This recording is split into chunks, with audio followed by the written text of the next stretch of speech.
નમસ્કાર. વિશ્વ પર્યાવરણ દિવસ અંતર્ગત જામનગર જિલ્લા વહીવટીતંત્ર, જામનગર મહાનગરપાલિકા અને જામનગર જિલ્લા રમત પ્રશિક્ષણ કેન્દ્ર દ્વારા આજ રોજ ક્રિકેટ બંગલાથી લઈ ટાઉન હોલ અને લીમડા લાઇન થઈ અને ફરી ક્રિકેટ બંગલા એવી રીતે વોકેથલોનનું આયોજન કરેલ હતું, જેમાં જામનગરના ખેલાડીઓ, કોચો, પોલીસ, હોમગાર્ડ, એનસીસી અને જાહેર જનતા એમ સમગ્ર જામનગરવાસીઓએ ખૂબ જ ઉત્સાહભેર ભાગ લીધેલ હતો અને પર્યાવરણને સંરક્ષણ અને સંવર્ધન કરવામાં પ્લાસ્ટિક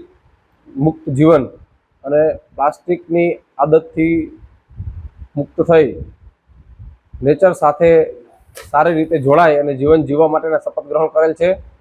અને સારી રીતે હવે પછીના નવી પેઢી માટે પર્યાવરણનું જતન કરી અને એનું સંવર્ધન થાય તે માટે ખૂબ જ સરસ રીતે ભાગ લીધેલો હતો.